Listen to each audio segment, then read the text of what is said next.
So now this is what I want to get into. I promised y'all. So the other week we spoke on radicalism in Christianity. I want to go a different route. As y'all know, I'm a Muslim. Somebody asked me how I became a Muslim. So I started reading the Quran actually years ago in prison, but I was brought in to Islam, believe it or not, by Napoleon of Tupac's group, The Outlaws. Me and him talked on the phone several times, and he brought me in as a Muslim. Again, but let's talk. Surviving the system, myself, the co-host, the Wolverine, getting down. Let me say this.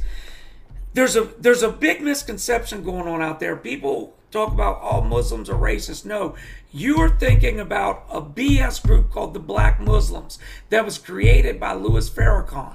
They are racist, and they are not real Muslims. Malcolm X was originally brought into them by Elijah Muhammad.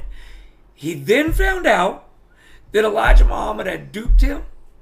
Malcolm X made the trip to Mecca, and at Mecca, he's seen white people, Oriental, Indian, black, every race praying in Mecca. Quick. I was watching, researching on Mecca.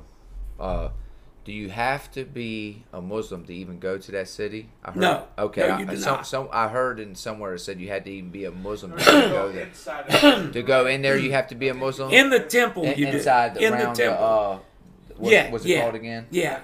Then you do have to be a Muslim. Okay, go ahead now. So, but as a Muslim, I'm required to eventually make the trip to Mecca at least once in my life, and I'm going to do so. Black Stone. Yes. Now, we've got this London attack that happened years ago. So people, I want to say this.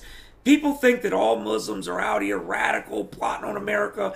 And I always say to them, there's over 1 billion Muslims in the world. If Muslims wanted you dead, you would be dead. Second largest religion in the world. Yeah. So now, here we go. British Muslims condemn London attack. The British capital's returning to normal after Wednesday's attack, but still trying to make sense of killings carried out by a Muslim convert. He was a sick man. He was a sick man. It's an all too familiar pattern. It's like a bad cop. Belgium, Germany, and now one London. crazy person saying Muslim he's a certain religion and do something, name religion, and people think, oh. I want to talk to you about that. I'm glad you said that. So, the same people that will tell me, Face, you can't judge all cops for the actions of 1 or 2 cops, will be the same people to call all Muslims terrorists. Right, and it was just the fact that someone's crazy and then says they did it in the name of Allah. Right. Because it makes them feel like they were somewhat justified in murdering people. I mean, look, there is some radical Muslims out there, just as we pointed out that there's radical Christians. Right, but see, me, in my mind, I think they're just crazy people that use religion as a reason to kill. Yeah. Accusing the woman of turning a blind eye to the Muslim woman pays no mind to terror attack, casually talks on cell phone. So, did y'all see that? They put up this picture of this woman on her cell phone and says she pays no mind to the terror attack. She's talking on her cell phone. But they leave out this picture where she's crying right after. Yeah. No, she didn't pay no mind. She was upset. Follow-up picture. It looks like these people were just talking right behind her. Right. You know. Part of what many here say is the deliberate distortion of what being a British Muslim really means. Islam is at war with the people who are doing this. Of course. Most of the victims of people with this mentality are Muslims. If he's a real Muslim, he doesn't do that. Because he can't hurt people and kids and all this. And it's good people, man. It's good people. How? We're great. Allah says not to kill. Let's be clear. And certainly not to kill innocents. And what they just said is true. Many of the victims of these attacks are Muslim.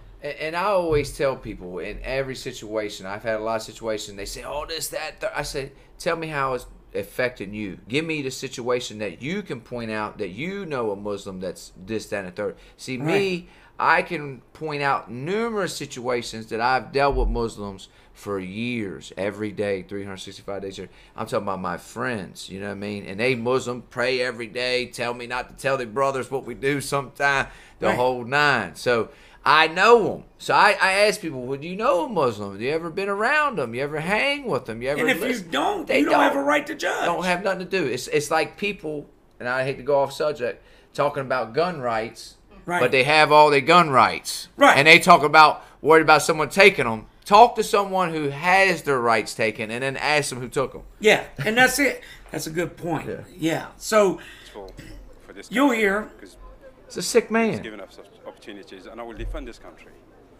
And it's got nothing to do with me or my religion, and I'm not going to apologize for it. Let's not forget the second biggest religion in the world. When we go to war, you got Christians and Muslims. That's right. In the same army. That's right. Going to war. Well, I know my brother Omar, when he first came over from Iraq, he was obsessed with signing up for the military. He said, I want to fight. He wants to prove that he's an American. That he's an he wants American. to do his part. He wants to That's defend real this hard. country, and he's a Muslim. Yeah. He was born a Muslim. And he said he wanted to go kill ISIS. Well, you know, a lot of men just being born, they want to feel like they're doing their part. You know what? I defend this country. This is my land. And that's embedded. It's primitive in some of us. Right. Some of us have gone a different way in life, and it's a little bit more, you know. It's called tribalism.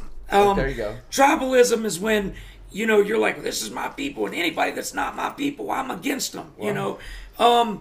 So, you know, let's do one more video. Let's get to a radical Muslim attack. I'm willing to do it. I don't want anybody to think I'm being So here we go. This guy's a cleric from ISIS. So let's hear what he has to say. Islam, that's under the sword. There have been so many clear reports about that happening under threat of death. Actually, you know, it's not entirely true. You know, I mean, I think there are many Yazidis. Not entirely true. What do you mean? It's not entirely, because basically, look, I mean, if you look at the Yazidis, those people who were in charge, they were supporting Nuri al-Maliki under the American occupation. And obviously there are some people among them who need to be caught, they need to be arrested and tried. But for the vast majority of the people, especially the women and children, nobody will ever target. But for the vast majority of the people, they can embrace Islam, or they can live according to the law of the land, which is Islam. You know, it's just not true. Those people who are being targeted are the criminals. Those people who have committed crimes, and definitely they need to be tried according to Islamic law. You may not agree with that, but that is the law of the land in this region now. Let me ask you about Friday's report that the UK has raised the terror threat level. British Prime Minister David Cameron said that 28,000 pieces of extremist material have been taken off the internet, including, I think, 46 ISIS-related videos. Have you and your videos and your materials been affected by this? No, not at all. I think that, you know, I don't pose a threat to anyone in this country. So, real quick, I'm not familiar with who this guy is. They say he's a radical cleric.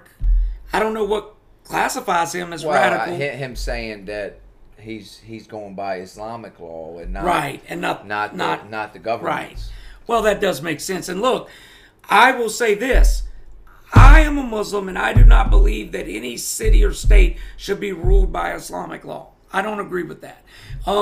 Let the law of the land, the law of that country rule, and then you, as a Muslim, should follow your Islamic law. The problem with ISIS and these radicals is that they take bits of the Quran and they take it literally. Well, then they make their own policy. And they make their own policy. But it's no different than people who take the Bible and say, well, this says an eye for an eye. It's no different than the government. Yeah. They take their own policy, and we burn people at stakes for saying they're a witch. We put people in cages because they say we're not living right. Come on. Canucks, yes, I am Muslim, brother. Okay, guys, so... $1 million smile. He damn sure do. NLE Chopper arrested. Let's see what's going on.